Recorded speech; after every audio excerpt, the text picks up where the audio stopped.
Good evening dear students, welcome back to my YouTube channel Sharma coaching classes.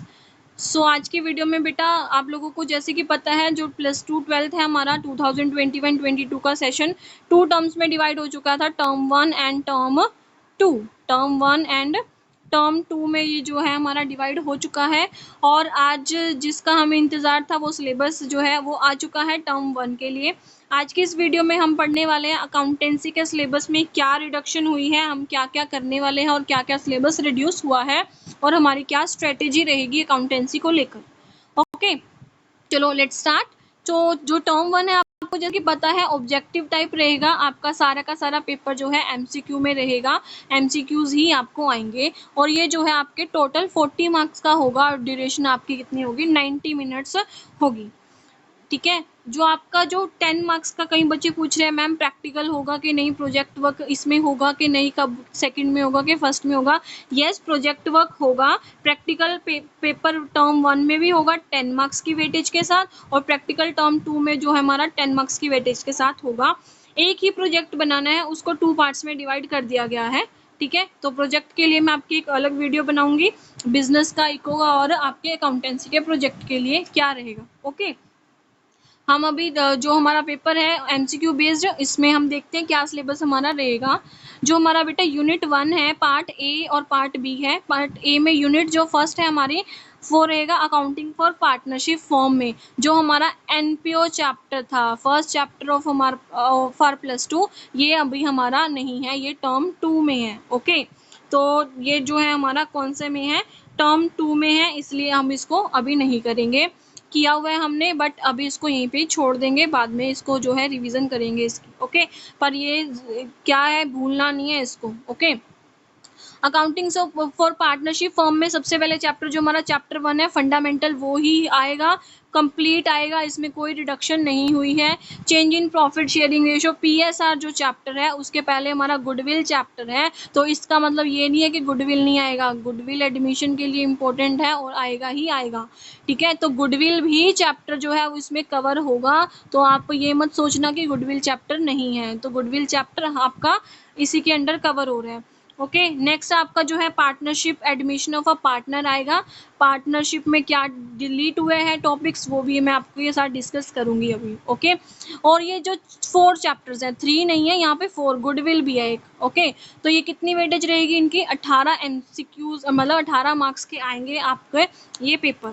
Okay, उसके बाद आपका company accounts में shares वाला chapter, 12 marks की पूरी वेटेज रहेगी इस चैप्टर की। सबसे जो है मान के चलिए ये जो आपका चैप्टर है मोस्ट इम्पॉर्टेंट चैप्टर है, क्योंकि सबसे ज़्यादा वेटेज आपकी यहीं से होने वाली है। ओके, पार्ट बी में आपका जो है, पार्ट बी में एनालिसिस ऑफ फाइनेंशियल स्टेटमेंट्स आएगा। यहाँ पर हम लोग जो फाइनेंशियल स्टेटमेंट्स हैं वो कैसे करेंगे, हेडिंग्स और सब हेडिंग्स के साथ करेंगे। फाइनेंशियल स्टेटमेंट्स को हेडिंग और सब हेडिंग के साथ पूरा करेंगे अच्छे से। अकाउंटिंग रेशोज आपको कंप्लीट आने वाला है, और ये अकाउंटिंग रेशो और फाइनेंशियल स्टेटमेंट वाला कितने मार्क्स का रहेगा, 10 मार्क्स की वेटेज के साथ आपका रहेगा। ओके, जो कंप्यूटराइज्ड अकाउंटिंग है वो आपका, ये आपको जो है जो ऑप्शन होती है आपको, ये जो आपको वेटेज और चैप्टर दोनों दिए हुए हैं। ओके बेटा, आगे डिस्कस कर लेते हैं डिटेल में।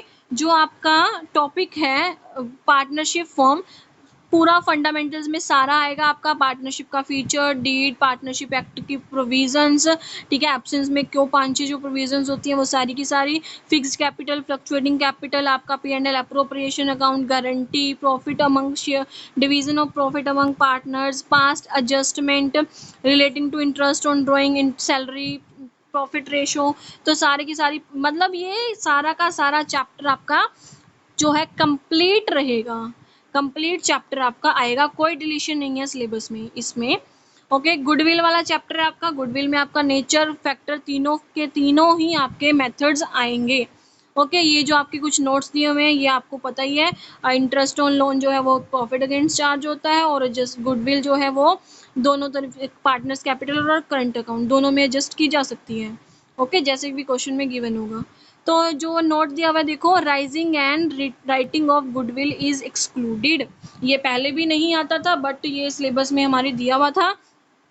ये जो है हमको 1-2 क्वेश्चन आ जाता है, कई बार क्वेश्चन में ही बोल देते हैं कि राइट ऑफ करके रेज़्ड करके राइट ऑफ करो गुडविल को, तो ये वाला जो टॉपिक है वो हम नहीं करेंगे अभी, ये नहीं आएगा। ओके, उसके बाद आपको जो है change in profit sharing ratio आपको सारा का सारा आएगा।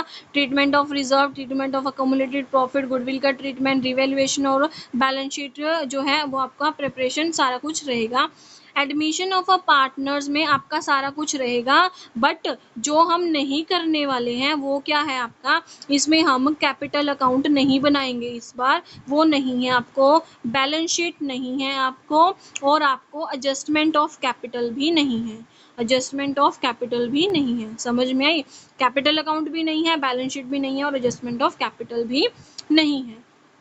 ओके, नेक्स्ट जो है हमारा शेयर कैपिटल आपको 12 मार्क्स का सबसे इम्पोर्टेंट और हाईएस्ट वेटेज चैप्टर है, तो ये आपको जो है वो सारा का सारा ही आएगा, इसमें से कुछ भी डिलीशन नहीं हुई है, आपको सारा का सारा ही करना है। ओके, कोई डिलीशन नहीं है। उसके बाद पार्ट बी में आपको जो है फाइनेंशियल स्टेटमेंट्स जो है आपको सारे का सारा ही करना है, आपको हेडिंग्स और सब हेडिंग्स के साथ करना है, ठीक है। एक्सेप्शनल आइटम्स, एक्स्ट्राऑर्डिनरी आइटम्स और for discontinuing partners are excluded, ये जो है हमारा एक्स्ट्राऑर्डिनरी आइटम्स वाला, ठीक है, डिसकंटिन्यू ऑपरेशंस वाला, ये क्या हो गया हमारा, एक्सक्लूड हो गया, ये हम नहीं करेंगे, छोटा सा टॉपिक, बस यही डिलीट हुआ और कुछ भी डिलीट नहीं हुआ है। ओके, रेशो में कोई चेंजेस नहीं है, सारी की सारी रेशो हमको करनी है। ये आपको जो है फॉर्मूलाज बहुत इंपॉर्टेंट बनेंगे, यहाँ पर आपका जो है रेशो से अच्छे ऑब्जेक्टिव बनेंगे आपके, तो कोई भी यहाँ पर डिलीशन नहीं हुई है। ओके, उसके बाद प्रॉफिटेबिलिटी रेशो आपकी सारी की सारी ही हैं, और आपको क्या दिया हुआ, net profit ratio is to be calculated on the base of profit before tax and after tax, दोनों ही आपके होंगे, बिफोर टैक्स भी और आफ्टर टैक्स भी। और ये आपका कंप्यूटराइज्ड अकाउंटिंग के टॉपिक्स हैं जो हम ये करेंगे, ठीक है। सो ये था आपका जो ओवरऑल सिलेबस। एक बात ध्यान रखनी है, एंड में ध्यान से सुनिए, आपके जो पेपर है वो होंगे नवंबर दिसंबर में, अगर सिचुएशन नॉर्मल हुई तो होंगे आपके अक्टूबर नवंबर में। तो आपको सिलेबस 1 टर्म 1 का सिलेबस जल्दी से फिनिश करना पड़ेगा, क्योंकि अगर आपके टर्म 1 दिसंबर में फिनिश होते हैं तो नेक्स्ट जो आपके पेपर हैं टर्म 2 के जो पेपर हैं वो होंगे आपके मार्च और अप्रैल में। तो मार्च और अप्रैल में होंगे, तो टर्म 2 का सिलेबस करने के लिए आपको जनवरी और फरवरी 2 मंथ्स मिलेंगे, तो इसमें जो है सिलेबस आपको कवर करना मुश्किल हो जाएगा। इसलिए आपको क्या करना पड़ेगा, अपनी स्पीड अभी से अच्छी रखनी है, ताकि तुम टर्म 1 तो जल्दी से फिनिश कर ही लो, इसके ऊपर तो कंट्रोल कर लो, साथ साथ टर्म 2 पर भी जो है तुम ध्यान दे पाओ, क्योंकि यहाँ पर हमारे लिए टाइम बहुत कम है और सिलेबस भी अच्छा खासा है हमारे अकाउंट्स का। Okay, so I hope you all understand what I have explained you. So अभी हमारी जो स्ट्रेटजी है वो अच्छे से जो है ऑब्जेक्टिव टाइप रहेगी, और आपको डीप स्टडी करनी है ऑब्जेक्टिव के लिए। ओके, डीप स्टडी करनी है, क्योंकि ऑब्जेक्टिव ईच लाइन से आपको दिमाग रट्टाफिकेशन, या जिसको हम क्रैमिंग बोलते हैं, क्रैम नहीं करना, रट्टा नहीं लगाना है। Okay, so best of